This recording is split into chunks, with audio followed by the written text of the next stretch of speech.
Merci de m'accueillir. J'aurais plutôt souhaité être avec vous en présentiel, mais comme l'a dit Monsieur Legrand, j'ai eu une réunion au ministère. En ce moment, c'est un peu agité, donc je ne pouvais pas prendre le Thalys à temps.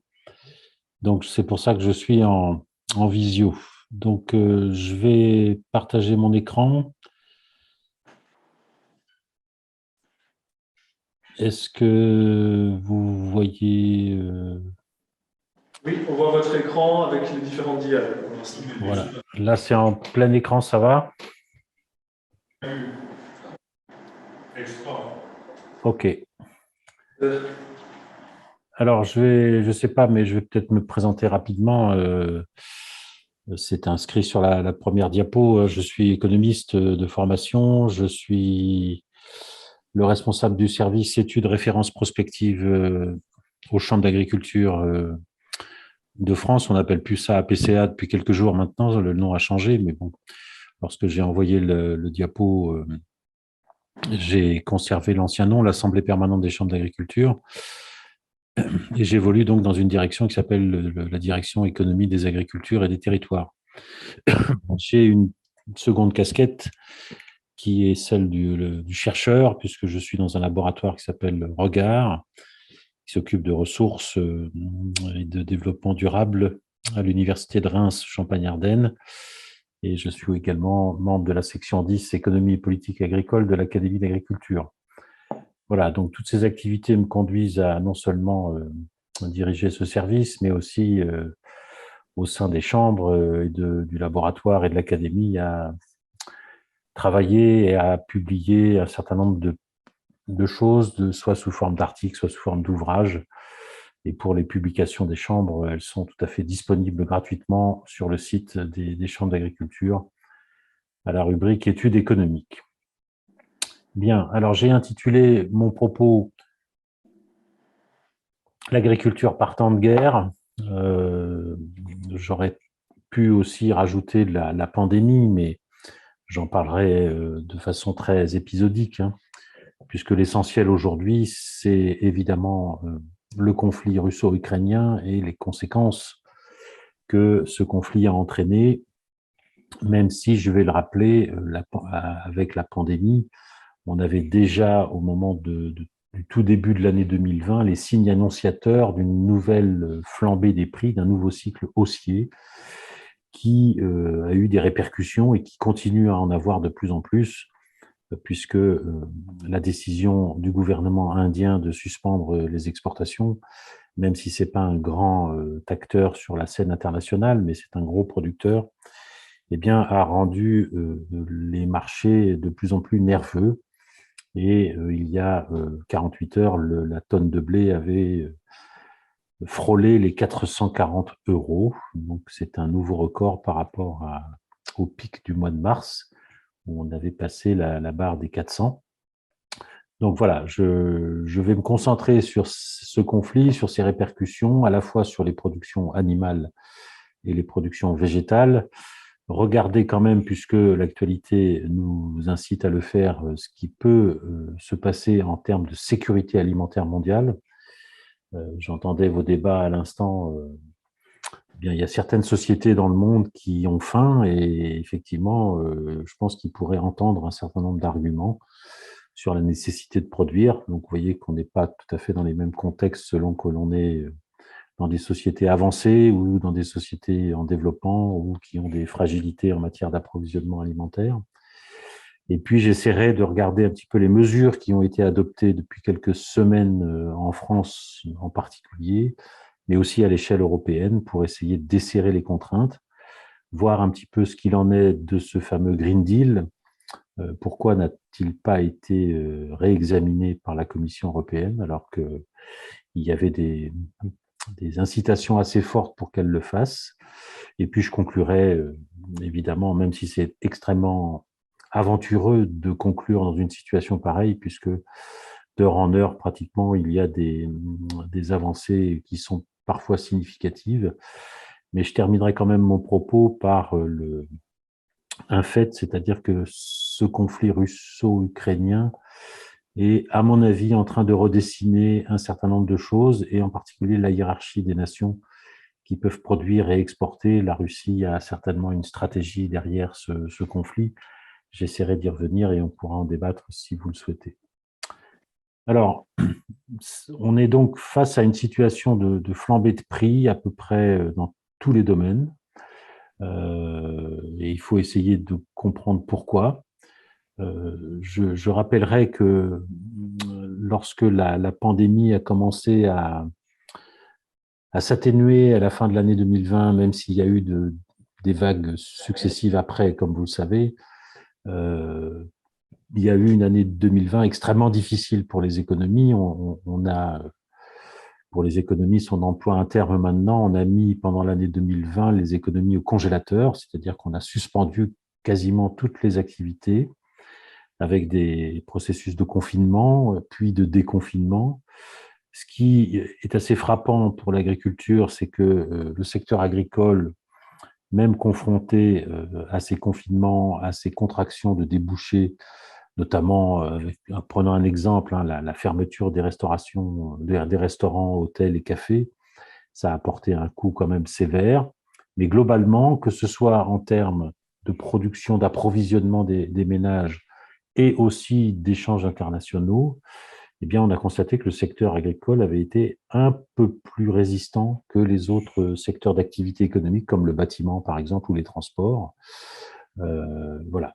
Mais pour sortir de cette situation et pour ne pas vivre une situation de récession massive, ou même de dépression, au sens où on l'avait connu dans les années 30, eh bien, il y a eu, comme vous le savez, un certain nombre de plans qui ont été adoptés, soit à l'échelon des nations, soit à l'échelon européen, par exemple, puisqu'il y a eu la construction d'un plan de relance de 750 milliards avec une dette mutualisée, ce qui était quand même une innovation pour l'Union européenne.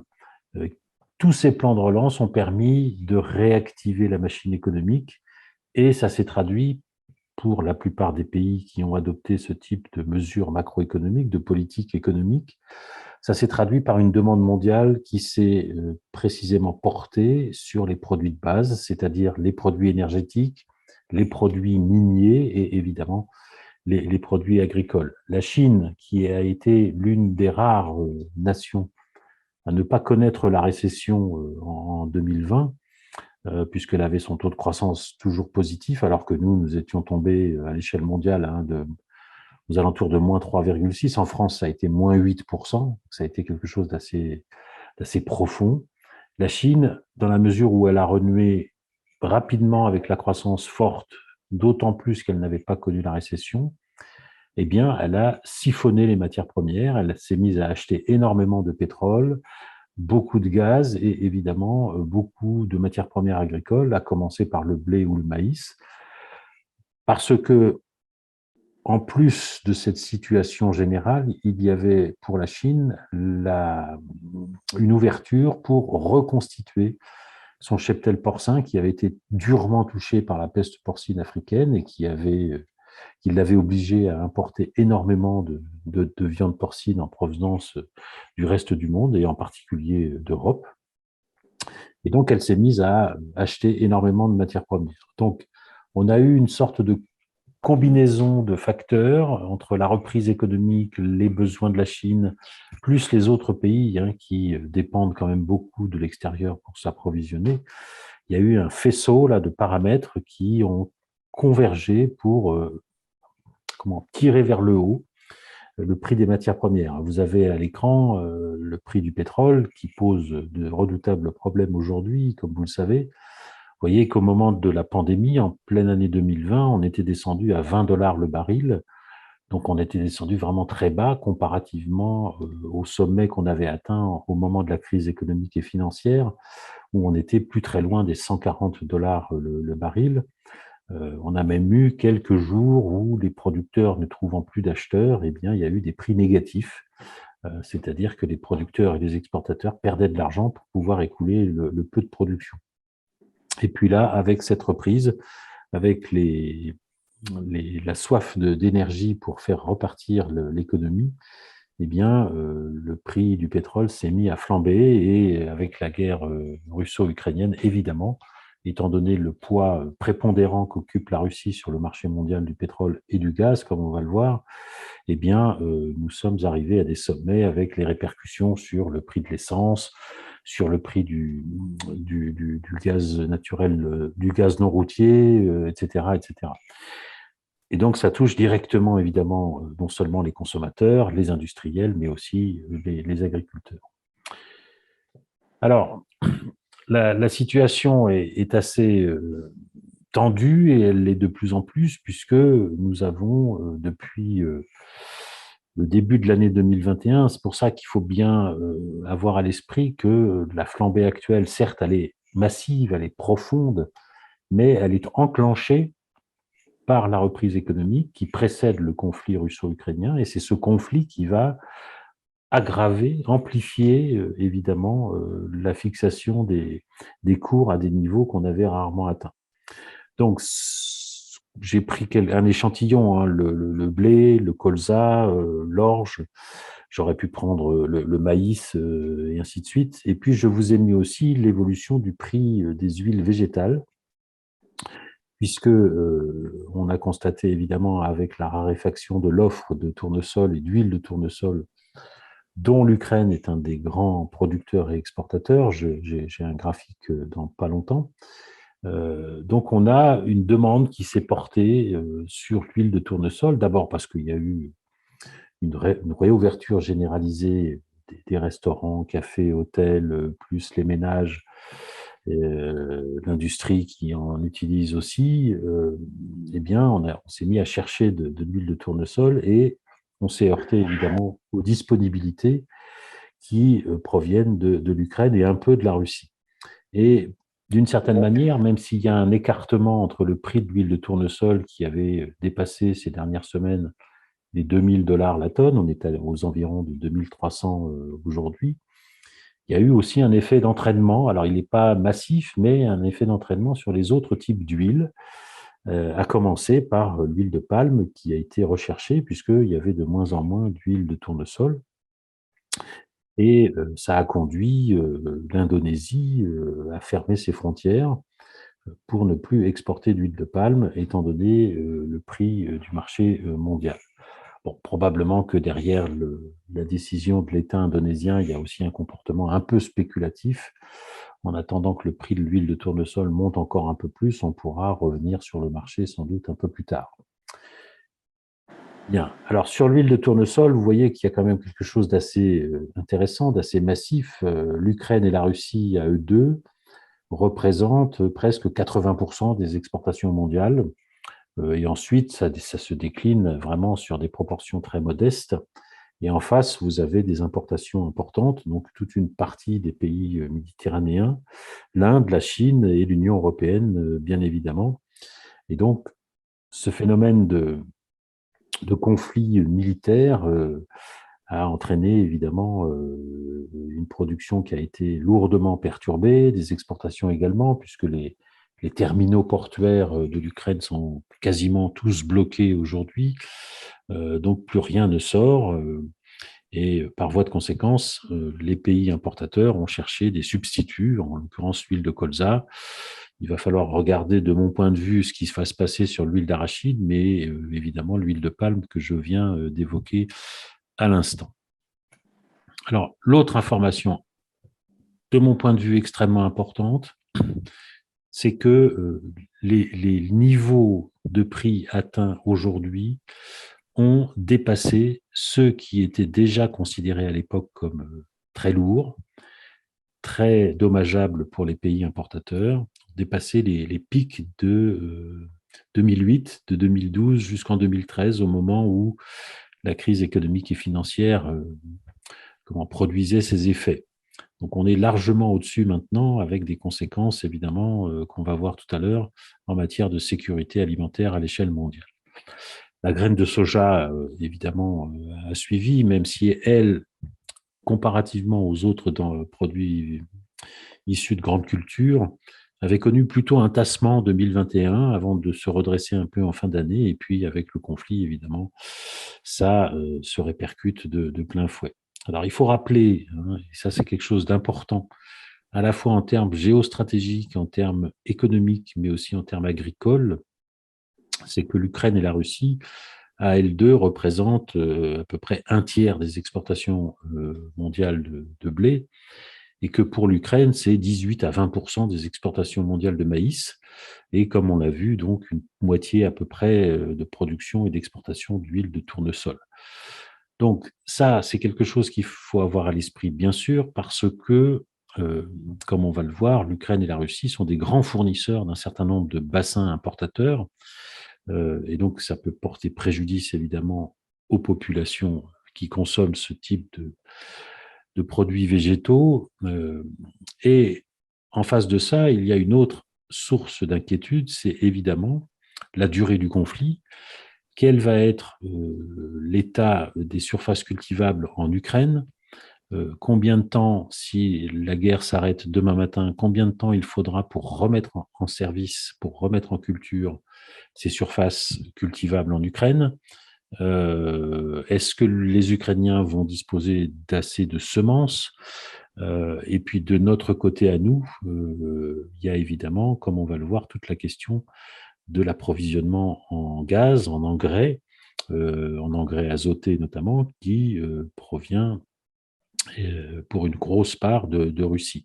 Donc on a là des incertitudes, ce qui fait que, il me semble, hein, que pour l'année 2022, même si l'insécurité alimentaire a augmenté d'un cran, pour l'année 2022, ça devrait tenir en termes de production, même s'il y a encore quelques incertitudes. Mais la grande préoccupation que nous avons, c'est pour l'année prochaine, c'est pour la campagne 2022-2023, où tout tourne autour de savoir s'il y aura des engrais, quels vont être les types d'assolements que vont choisir les agriculteurs à l'échelle européenne, mais aussi à l'échelle française en particulier.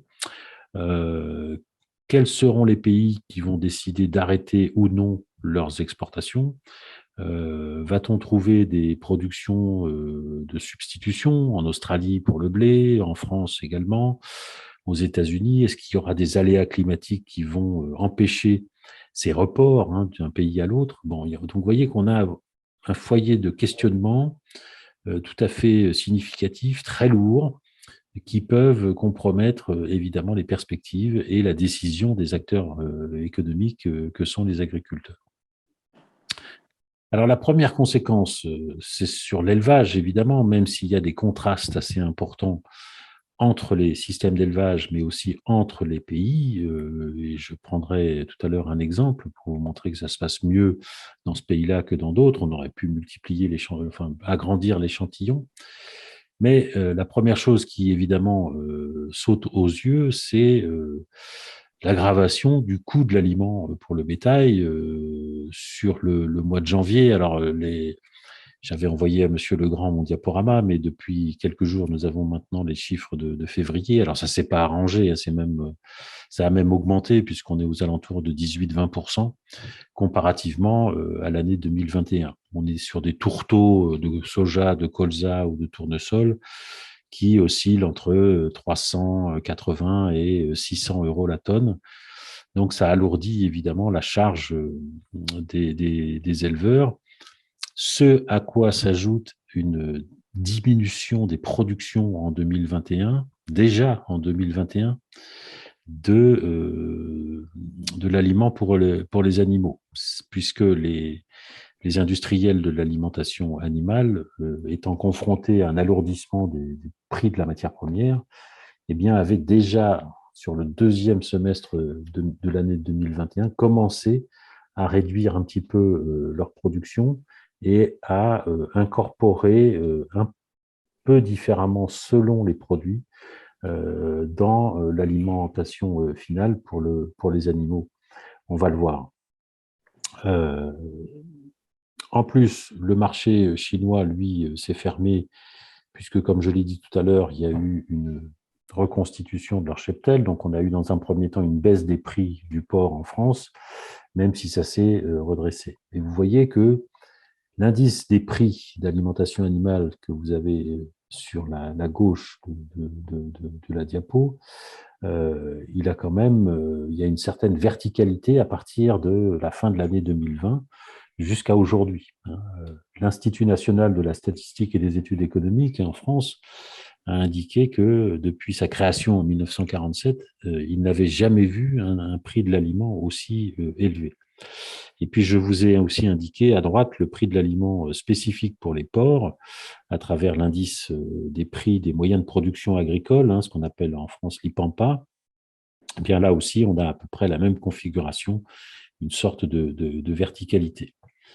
Alors, la production d'aliments composés, vous voyez que sur le mois de janvier 2022 par rapport à l'année 2021, sur le même mois, on a une perte de production d'un peu plus de 1,5%. Pour le mois de février, comparativement à l'année dernière, on est même proche maintenant des 2%, avec en plus, comme je viens de le dire, un problème d'incorporation, puisque quand on regarde en évolution en rythme annuel, du mois de décembre 2021 à 2020, ou quand on cumule sur toute l'année, on a des baisses sur l'orge, par exemple, qui sont très significatives, un peu moins évidemment en maïs. L'incorporation en blé se fait toujours relativement positivement, ce qui fait que les tourteaux de soja et de colza sont en diminution.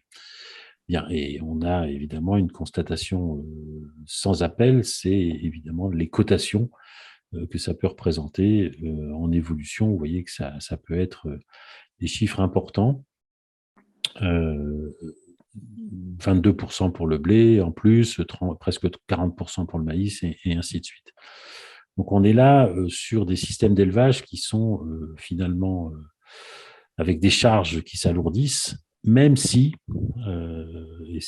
ils le reconnaissent eux-mêmes, en France en tout cas, on pourra discuter sur la situation de la Wallonie, mais on a eu un très très net redressement d'à peu près tous les prix des produits animaux, que ce soit pour le porc, alors qu'on avait connu une année 2021 en raison de la fermeture du marché chinois, vous voyez, une espèce de descente aux enfers. On était descendu à moins de 1,30 € du kilo net.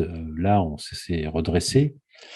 Mais vos homologues, vos collègues français éleveurs de porc m'indiquent que maintenant, depuis quelques jours, certes, ça s'est fortement redressé depuis le début de l'année 2022, parce qu'il y a eu une reprise de la consommation, parce que les restaurants, hôtels, cafés, etc., ont tous rouvert. Mais pour compenser l'alourdissement du prix de l'aliment, il leur faudrait au minimum 1,80 €, voire 2 € du kilo pour pouvoir couvrir assez facilement et intégralement les charges qu'ils enregistrent. Et puis sur la viande bovine, alors je n'ai pris que l'exemple du broutard, mais on a là aussi une envolée très significative. Et les éleveurs de viande bovine, j'ai fait une intervention il n'y a pas très très longtemps dans la Nièvre, donc dans tout le bassin charolais. Pour eux, la situation est plutôt positive malgré l'alourdissement. Alors évidemment, il faut tenir compte des disparités qu'il y a entre les systèmes d'élevage. Il peut y avoir encore en France pas mal de systèmes herbagés. Donc, ça peut évidemment alléger les charges que subissent les éleveurs. Pour l'agneau, c'est la même chose. Et puis, vous avez un très net redressement du prix du lait conventionnel, ce qui n'est pas le cas du prix du lait issu de l'agriculture biologique, de l'élevage biologique. Il y a, comme vous le savez, une crise assez importante sur l'agriculture biologique en France par faute de consommation. Donc, les prix sont plutôt bien orientés, ce qui permet quand même aux éleveurs de reconnaître que malgré les difficultés qu'ils ont, ils s'en sortent pour l'instant pas trop mal, ça tient, mais il ne faudrait pas, selon eux, que la crise s'installe dans une durée indéfinie. Alors bon, je vais passer très vite là-dessus. On est en train d'observer avec mon équipe, évidemment, l'évolution de tous ces coûts de production à l'échelle de la microéconomie des exploitations. Mais il n'en reste pas moins que tout cela, mis bout à bout, nous avons, comme dans d'autres pays européens, une pression inflationniste, alors qu'il n'est pas encore fondamentalement élevé sur les produits alimentaires en France, hein. Mais on a quand même repéré avec l'Institut national de la statistique une baisse de la consommation de produits alimentaires au mois de mars de presque moins 3%. Et ça, c'est indissociable évidemment de la progression des prix. Alors, il y a effectivement une réduction des dépenses sur certains produits, en particulier les signes de qualité, les produits issus de l'agriculture biologique, je viens de le dire, et puis un peu moins de consommation de viande, à l'exception du poulet. Mais en France, on a connu un épisode de grippe aviaire profond, donc la consommation de poulet a pu se maintenir avec une hausse des importations en provenance de Belgique, de Pologne, l'Ukraine étant moins présente sur le marché, bien évidemment. Donc, ces deux pays européens ont pris le relais pour approvisionner en poulet le marché français. Alors, si on prend un autre pays, je vais prendre le cas de l'Irlande, hein, qui est assez emblématique d'une certaine façon. Manifestement, c'est un État membre qui subit un peu moins le contre-coup de la guerre en Ukraine. D'abord parce qu'il a des caractéristiques géophysiques, météorologiques qui sont propices à la pousse de l'herbe. Je ne vous apprends rien, bien évidemment. Donc, elle est abondante, elle est répartie sur l'ensemble du territoire, ce qui fait que, grosso modo, vous avez des coûts de production qui sont quand même bien inférieurs à ce qu'on peut avoir en France hors système RPG, mais il n'en reste pas moins que les éleveurs irlandais commencent quand même à se poser un certain nombre de questions sur la productivité des prairies, qui nécessitent parfois des apports en engrais azotés. Et évidemment, ils se heurtent, comme nous, comme vous, à l'approvisionnement en engrais azotés. On va voir que la Russie joue un rôle très, très important. Mais pour ce qui est de l'alimentation du bétail, comme je viens de le dire, évidemment, pour l'Irlande, c'est beaucoup moins lourd à gérer, étant donné la prépondérance du système herbagé. Et on constate que le rendement laitier et la production de lait, elle est en très forte hausse. Vous avez sur le graphique, c'est assez significatif, les productions et les rendements sont orientés à la hausse depuis maintenant plusieurs années, et ça se confirme sur l'année 2021. Avant la guerre, et d'après les informations que j'ai eues, ça progresse encore un peu malgré le conflit. Alors, si je passe aux grandes cultures maintenant, là aussi c'est assez impressionnant, puisque nous avons des coûts énergétiques très lourds qui ont beaucoup augmenté, que ce soit en énergie et lubrifiant, en gaz, en carburant, avec le gazole non routier qui a le plus augmenté. L'électricité, c'est beaucoup plus modeste. Et donc, ce qui nous frappe, encore une fois, c'est la verticalité des courbes que vous avez à l'écran. Mais quand on compare cet indice des prix des moyens de production, l'IPAMPA, qui est d'un peu plus de 20% sur l'année entre janvier 2022 et 2021, et quand on le ramène à l'indice des prix de production payés ferme à l'exploitant, c'est 14%, un peu plus de 14%. Donc, malgré la bonne orientation des prix, vous voyez que ça peut représenter quand même un décalage qui, pour l'instant, est gérable, mais qu'il ne faudrait pas qu'il s'installe trop dans la durée, même s'il y a des mesures qui ont été adoptées pour compenser un peu tout ça, comme on va le voir tout à l'heure.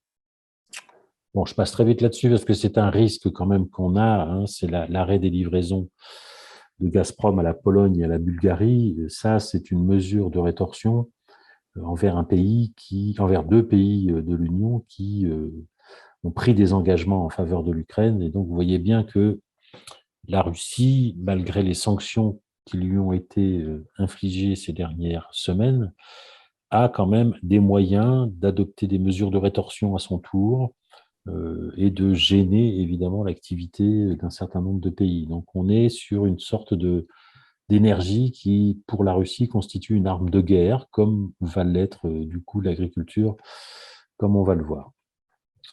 Alors sur le coût des engrais, c'est un peu la même chose, même si comparativement au prix des produits énergétiques, les augmentations sont évidemment considérables. ça a pratiquement doublé, et plus que doublé un peu partout, en engrais amendement et en engrais simple azoté.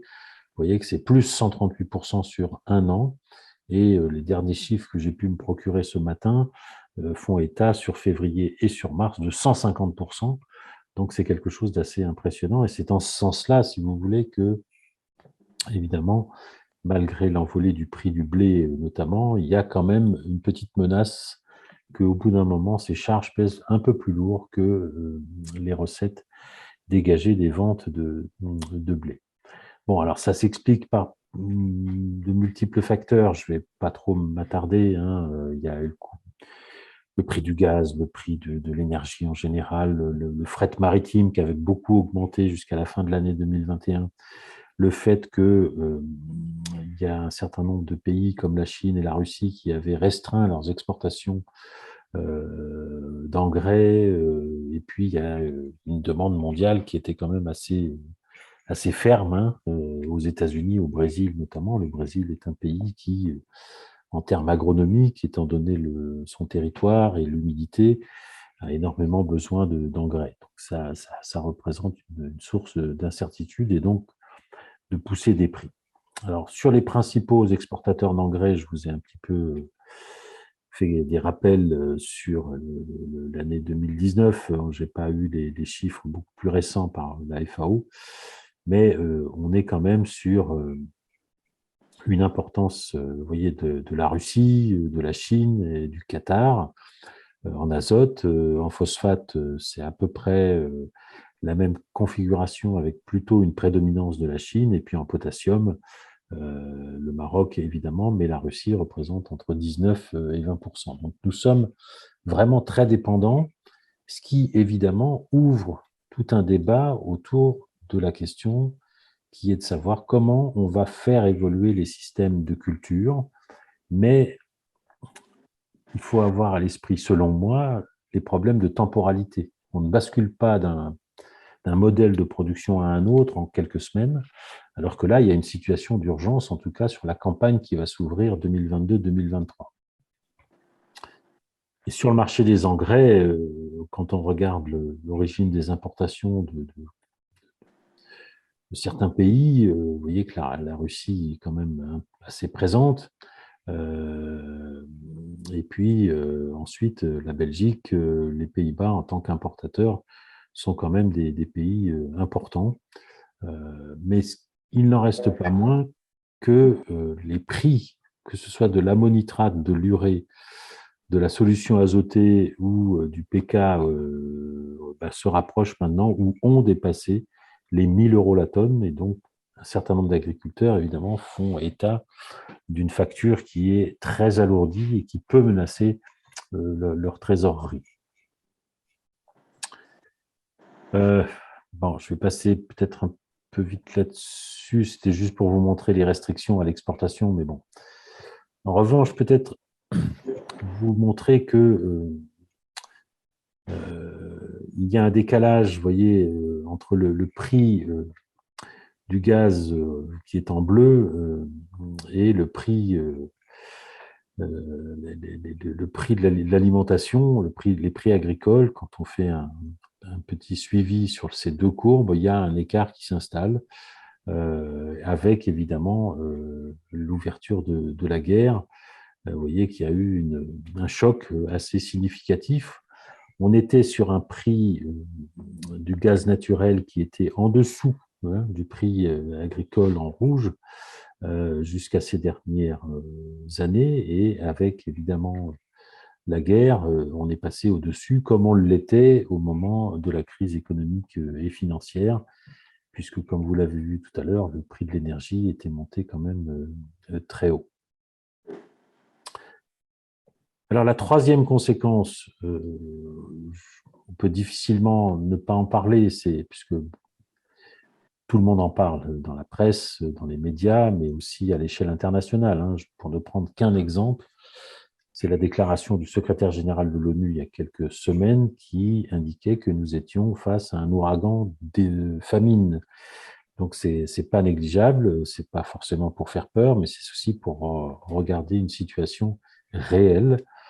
Voilà. Donc, on est sur une cartographie en quelque sorte, avec des exportateurs, l'Union européenne sur le blé et la Russie. Bien que la Russie soit depuis 2016 assez régulièrement le premier exportateur mondial, elle devrait redevenir le premier exportateur mondial cette année d'ailleurs, étant donné que sa production de blé devrait atteindre 85-90 millions de tonnes, et donc elle en exporterait certainement un peu plus de la moitié, avec là des incertitudes sur les clients. Et puis en face, vous avez une panoplie d'importateurs, à commencer par l'Égypte et l'Indonésie, mais vous avez l'Algérie, le Bangladesh, l'Iran, le Nigeria, les Philippines, qui sont des pays qui sont vulnérables, à la fois en termes d'approvisionnement. L'Égypte, c'est 12 millions de tonnes par an à peu près. Souvent, ce sont des pays très endettés, donc ils ne vont pas pouvoir creuser davantage leur endettement pour acheter des produits agricoles et du blé en particulier. Et ils sont aussi fragiles en termes de stabilité politique et de stabilité sociale. Et c'est bien ce qui fait craindre à beaucoup d'observateurs les conséquences de cette crise, c'est que s'il y a un défaut dans l'approvisionnement, parce que l'Ukraine ne peut plus fournir et que la Russie va sélectionner les clients en fonction de leur proximité ou non avec l'Ukraine, eh bien, on va rentrer dans une période que je pourrais qualifier de sismicité alimentaire au sens de tremblement de terre, vous voyez, de zone sismique, mais pour l'alimentation. Et donc, on comptait évidemment beaucoup sur un certain nombre d'autres pays producteurs, comme l'Australie, l'Inde ou la France, et l'Australie en orge, parce que, pour ne prendre que ces quatre exemples, vous voyez que l'Égypte, ça représente à peu près 86% de dépendance vis-à-vis du blé russe et du blé ukrainien. La Turquie, c'est 75%, avec dans ces deux cas une très forte prédominance de l'approvisionnement russe. Pour le Liban, c'est plutôt 80% en provenance de l'Ukraine et la Tunisie, 42%. Et ce sont des pays comme ça qui, évidemment, interpellent, puisque le Liban est en situation de faillite financière. Plus de 50% de la population libanaise vit en dessous du seuil de pauvreté et il n'y a à peu près qu'un mois de stock disponible de blé, plus l'accident du silo il y a 2-3 ans, etc. Donc, ces pays-là essayent de voir s'il n'y a pas des sources d'approvisionnement alternatives, et en particulier la France, qui ne pourra pas évidemment répondre à toutes les demandes, mais qui va pouvoir apporter, étant donné l'importance que nous avons sur le marché international, qui va pouvoir compenser partiellement les besoins. Mais l'Inde a donc, il y a 3 jours, vendredi dernier, décidé de dresser un embargo sur ses exportations. Alors, ce n'est pas un acteur prépondérant sur le marché mondial, 110 millions de tonnes, mais 1,3 milliard d'habitants. Donc, le surplus exportable en moyenne depuis maintenant une dizaine d'années, c'est 6 à 8 millions de tonnes. Il pouvait y avoir une petite poussée sur 10 millions de tonnes cette année, mais pour sécuriser ses propres approvisionnements, l'Inde a décidé de fermer ses marchés. Et donc, ça a provoqué une onde de choc, une très grande nervosité, ce qui explique que sur le marché à terme, Euronext, l'échéance du mois de juin et du mois de septembre était à 438 € la tonne. Donc, il y a des interrogations. Comment vont faire ces pays? Est-ce que l'Égypte, par exemple, qui subventionne beaucoup le prix du pain pour calmer la population, et ça c'est historique, hein, est-ce qu'elle va augmenter ses subventions? C'est un pays structurellement endetté, mais il y a un indice qui me paraît très intéressant et que je vous livre, c'est que les États-Unis sont en train de réfléchir à des formes possibles de subventions pour ces pays importateurs. Alors, on ne sait pas trop si ce seront des subventions pour leurs agriculteurs ou si ce seront des subventions toutes origines blé confondues. Je pense que, bon, la réponse est quand même assez facile à trouver, mais c'est pour vous montrer que les États-Unis, Washington, commencent à s'inquiéter des soulèvements populaires et ne veulent pas que ces soulèvements puissent ajouter de l'instabilité géopolitique à celle qui est déjà en cours avec le conflit russo-ukrainien. Bon, je passe très vite là-dessus, puisque les stocks de blé s'étaient redressés, le maïs, c'était un peu moins le cas, mais c'est pour vous montrer aussi le positionnement des grandes puissances. La Russie, c'est 20% à peu près des exportations mondiales. Elle a énormément progressé depuis 2010 et c'est un acteur désormais incontournable. Et c'est un point qu'il faut avoir à l'esprit, j'en reparlerai au moment de ma conclusion. Et puis donc, le marché des huiles végétales est fortement perturbé, puisqu'il y a une pénurie d'huile de tournesol. On se tourne vers d'autres producteurs pour avoir des huiles, de la matière grasse auprès de la Malaisie ou de l'Indonésie, notamment en huile de palme. Mais le gouvernement, le 22 avril, a aussi précédé d'une certaine façon la décision du Premier ministre indien, M. Modi, de fermer ses frontières. Donc, ça a évidemment propulsé l'huile de palme vers des sommets. On se rapproche des 1600, 1800 dollars la tonne. Et vous avez en regard, évidemment, tous les grands produits agricoles qui ont basculé avec encore une fois cette verticalité des courbes et on est au-dessus sur les huiles et les graisses végétales, au-dessus des niveaux de la crise économique et financière de 2008-2009. Bon, alors, juste pour votre information, hein, j'avais pris l'initiative de vous mettre ce point-là.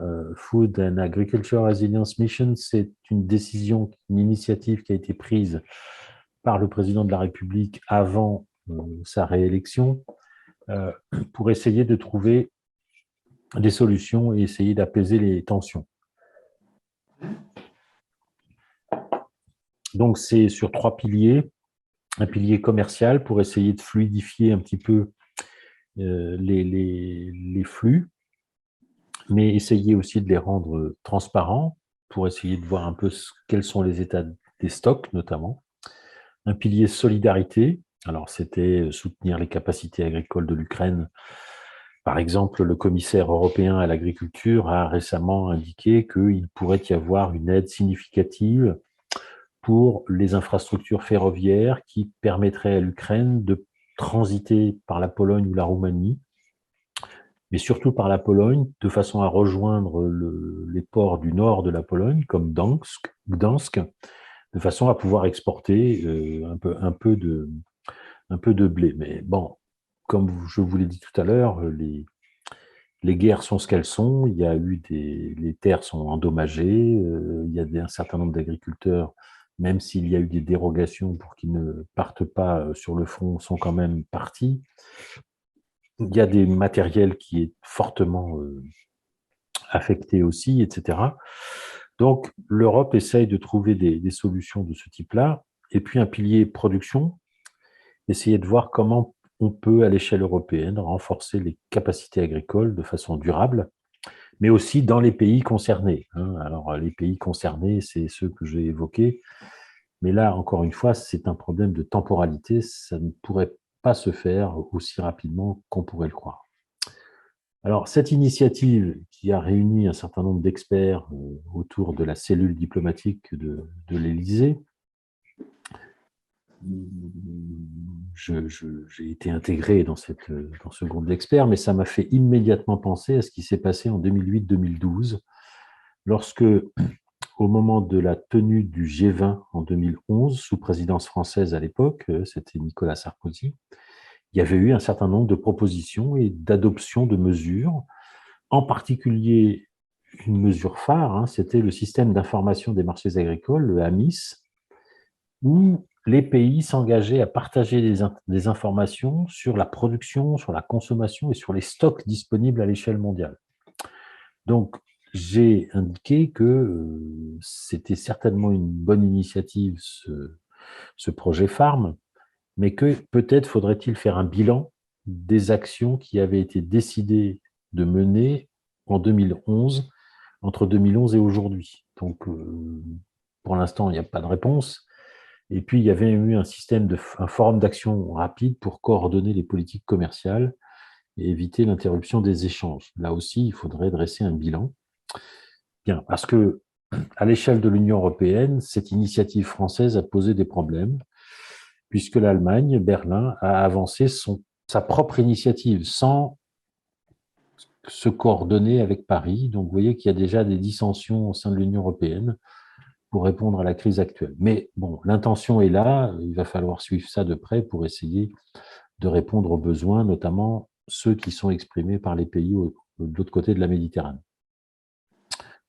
Alors, pour presque terminer, vous me dites, Monsieur Legrand, si je suis trop long. Arrivez doucement sur la fin. D'accord, très bien, ben c'est le cas alors. Alors, quelle sortie de crise? Au pluriel, parce qu'évidemment, il y en a pas une seule. Je ne vais pas détailler, mais l'État français a pris un certain nombre de mesures à partir du 17 mars sur le gel du prix du gaz, sur des remises sur des carburants, sur de nouvelles négociations commerciales entre l'amont et l'aval, alors qu'on venait de terminer les négociations commerciales plus le vote de la loi Egalim 2, la prise en charge de cotisations sociales, la valorisation des jachères, des plans de souveraineté multiples sur l'azote, sur l'énergie, sur la protéine végétale, etc., plus un plan souveraineté qui est dédié aux fruits et légumes en y intégrant nos territoires d'outre-mer, bien évidemment. Donc, c'est un paquet de mesures qui sont appliquées. Et pour l'élevage, il y a quelque chose de très important. Ce sont évidemment, dans un premier temps, avant ces mesures de soutien, les 270 millions d'euros qui ont été alloués à la filière porcine pour traverser la mauvaise passe dans laquelle cette filière était en 2021. Et puis, dans ce plan de soutien, l'enveloppe de 400 millions pour la viande bovine, avec un certain nombre de conditions, des élevages dépendants des achats d'aliments, et on a vu tout à l'heure que c'était important, montrer qu'il y avait des pertes liées à ces achats d'aliments pour le bétail, et ce plan de 400 millions, à compter du 15 mars, devrait s'étaler sur 4 mois. Est-ce qu'il va être reconductible ou pas? Ça va dépendre de la situation, ça va dépendre du nouveau ministre, etc. Et les versements commencent à arriver, évidemment. Et puis, à l'échelle européenne, il y a eu une feuille de route, ça, je pense que vous savez ça aussi bien que moi, une enveloppe de 500 millions d'euros pour soutenir les agriculteurs, c'est la réserve de crise, des compléments financiers nationaux, le recours au FEDER, quelques avances sur les paiements directs au titre de la PAC, et puis surtout, une mesure qui a fait beaucoup débat, c'est évidemment la hausse de production sur des terres qui étaient jusque-là mises en jachère, les SIE de 2022, les surfaces d'intérêt écologique. Alors, en France, ça a beaucoup suscité de débats puisque les calculs montrent que ça représente à peu près 446 000 hectares, c'est-à-dire 1,6% de la SAU, de la surface agricole utilisée. Donc, c'est pas grand-chose, d'une part. Et en plus, en interrogeant les régions en France, on s'aperçoit que peu de régions seraient susceptibles d'augmenter la production sur ces surfaces parce qu'il y a des contraintes. Soit ce sont des pentes, soit ce sont des angles, soit ce sont des zones humides. Et donc, le surcroît de production qui pourrait être rendu est assez faible. Il y a éventuellement un département comme celui de la Somme qui a indiqué qu'il pourrait effectivement augmenter d'un peu plus la production pour essayer de répondre à un certain nombre de besoins qui seraient adressés à la France. Bon, la diminution de la production de biocarburants mélangés, ça c'est quelque chose qui contraste cette décision européenne avec la décision des États-Unis, parce que M. Biden a dit qu'il y avait certes la souveraineté alimentaire et la sécurité alimentaire, mais qu'il ne fallait pas remettre en cause la sécurité énergétique, que par voie de conséquence, les États-Unis continueraient à incorporer du maïs dans l'éthanol. Donc, vous voyez qu'il y a des débats à peu près à l'échelle mondiale autour de cette question de savoir comment on fait pour approvisionner les pays qui en auraient le plus besoin. Tout ça pour synthétiser en disant que est-ce que ce conflit, comme la pandémie d'ailleurs, et toutes les répercussions qu'on a identifiées, est-ce qu'il n'y aurait pas là un débat autour de est-ce qu'il faut accélérer le passage vers l'agroécologie ou est-ce qu'il faut suspendre cette transition momentanément le temps du conflit? Donc on a énormément de débats. D'où la question qui continue à faire des vagues de l'autre côté de votre frontière, chez nous. Au-delà des alertes qui avaient été avancées sur les études d'impact, toutes ces études d'impact américaines, allemandes, néerlandaises, et puis celles de la Commission qui montraient qu'il y aurait un décrochage de la production agricole et des exportations européennes si on appliquait le Green Deal, la guerre, évidemment, constitue une seconde alerte. C'est pour ça que beaucoup de voix se sont fait entendre pour dire il faut augmenter la production, il y a des besoins, etc. Eh bien, c'était quoi? C'était on arrête le Green Deal, on le suspend momentanément, on l'allège, on va le dissoudre. Est-ce qu'on doit accroître les stocks publics? Est-ce qu'on doit interdire les biocarburants? Quel type d'intrant il va falloir choisir maintenant pour desserrer notre dépendance? Mais encore une fois, j'insiste, mais c'est un problème de temporalité, ça ne va pas se faire de façon si rapide. Est-ce qu'il faut développer la méthanisation? Bref, et on a tout un tas de clivages, évidemment, entre les producteurs et les céréaliers en particulier en France par rapport aux organisations non gouvernementales, aux chercheurs, et c'est un débat qui n'en est qu'à ses débuts finalement, et que la crise en Ukraine représente une sorte de catalyseur de ces questions autour de savoir si on doit produire ou non. Alors sur les autres pistes, côté français, il y a eu évidemment le retour de la souveraineté alimentaire qui avait déjà opéré un retour significatif avec la pandémie. Il faut savoir comment on la définit, à quelle échelle. Si c'est une échelle État membre, ça pose problème pour l'Union européenne. Si c'est une échelle européenne, est-ce que c'est pas une façon d'amorcer la réflexion sur une Europe un peu plus fédérative? Bon, est-ce qu'on doit se réunir autour de la souveraineté alimentaire? Est-ce que ça va être le point de bascule ou pas? Voilà. Est-ce qu'il faut revenir sur l'Organisation mondiale du commerce, la réformer, l'arrêter, sortir l'agriculture de l'OMC pour faire quelque chose d'autre qui soit plus en phase avec la crise que nous connaissons aujourd'hui, une organisation mondiale de l'agriculture par exemple, etc., etc. Mais cette succession de crises, et surtout celle que nous connaissons avec la guerre russo-ukrainienne, met un impératif maintenant. Que ce soit des entreprises, des agriculteurs, des responsables professionnels, des décideurs politiques, des chercheurs, nous devons désormais intégrer de plus en plus la dimension géopolitique dans toutes les décisions que nous prenons. Et elles ont des répercussions, ces crises géopolitiques, jusque dans l'exploitation agricole. Alors, je ne peux pas avoir la présomption et l'audace de conclure, on ne peut pas conclure sur un sujet pareil, mais il me semble que, en écho, cette crise russo-ukrainienne est un cran supplémentaire pour inciter à dresser un bilan de la mondialisation. Alors, dans la situation actuelle, quels seraient les scénarios possibles? J'en ai identifié 3. Le premier, c'est nous trouvons un compromis diplomatique. L'Ukraine conserve son entité territoriale, mais quelles sont les compensations qui sont accordées à la Russie? Est-ce qu'il y aurait une supervision internationale à ces compensations? Mais en même temps, le rétablissement des conditions de la production agricole ne sera inévitablement pas immédiat. Quelques observateurs expliquent que, étant donné les mines, les obus, la dégradation de la surface, l'absence de main-d'œuvre, on est maintenant sur des remises en état de l'agriculture ukrainienne qui va s'inscrire sur plusieurs années, même si ça s'arrête demain matin.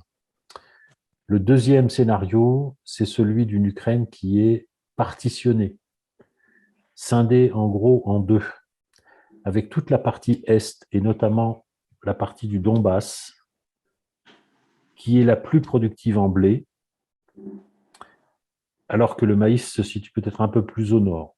D'autant plus qu'il faut rajouter à cela la maîtrise des terminaux portuaires, donc Mariupol, Odessa, pour ne prendre que les deux plus importants, en intégrant évidemment la Crimée et Sébastopol que la Russie a annexé en 2014.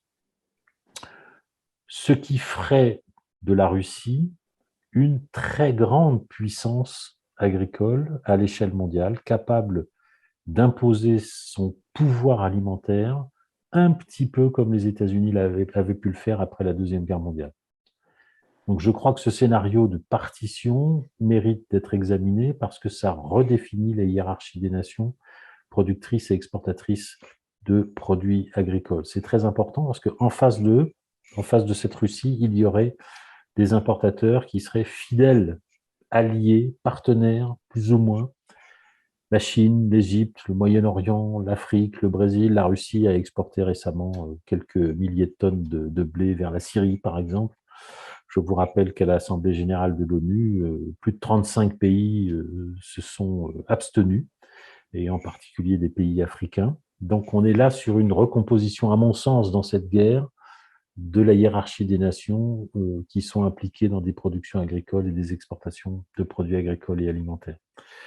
Et je vais peut-être vous paraître brutal, mais je pense que ce scénario dessinerait en quelque sorte une forme de désoccidentalisation des marchés agricoles. Pour la Russie, c'est un atout, c'est une stratégie qui devient de moins en moins obscure. Le troisième scénario, je vais peut-être l'écarter parce que là, c'est un scénario très radical. C'est une Ukraine qui serait totalement annexée par la Russie, ce qui est assez peu probable, évidemment. J'ajoute que tout cela se fait sur fond de défaillance de la gouvernance mondiale. C'est une défaillance qui n'est toujours pas réglée. Toutes les institutions internationales, et l'OMC en particulier, sont en panne, avec parfois un peu d'impuissance. Donc voilà, on est dans une situation à peu près comme celle-ci. L'eau, l'énergie, les terres, l'alimentation constituent aujourd'hui une nouvelle géopolitique des ressources avec de la croissance démographique, des tensions environnementales, des crises sanitaires comme on en a connu, l'inégalité dans certains pays, des systèmes de gouvernance défaillants, avec en toile de fond des risques importants, des risques de pénurie, de révolte, des convoitises sur certains outils de production, sur certaines terres, avec évidemment des conflits multiples et puis des phénomènes migratoires non moins multiples. Je vais terminer par cette diapo en indiquant aussi que, puisque je vous entendais parler tout à l'heure de consommation de viande, est-ce qu'il faut moins en manger, etc., je pense que cette guerre et la pandémie juste avant posent à nouveau cette question de savoir comment est-ce qu'on réorganise la société, comment on définit un nouveau modèle de production, un nouveau mode de consommation. Est-ce qu'on va réduire notre dépendance en matières premières? Est-ce qu'on va augmenter telle production? Mais comment va-t-on l'augmenter? Avec quel type d'intrants? Est-ce qu'il va falloir diminuer vraiment notre consommation de viande, etc., etc., etc. Et donc, finalement, est-ce qu'on s'achemine ou pas? Il y a beaucoup de points d'interrogation dans tout ce que je vous ai dit ce soir, vers une agriculture à nouveau productive et marchande, comme on l'a connu depuis la Deuxième Guerre mondiale, ou vers une nouvelle agriculture de la relation humaine avec la nature. Encore faut-il savoir avec combien d'agriculteurs on va le faire, avec quel type de soutien des pouvoirs publics. Bon, nous avons un chantier immense qui s'est ouvert devant nous à la faveur de la pandémie et de cette guerre. Voilà.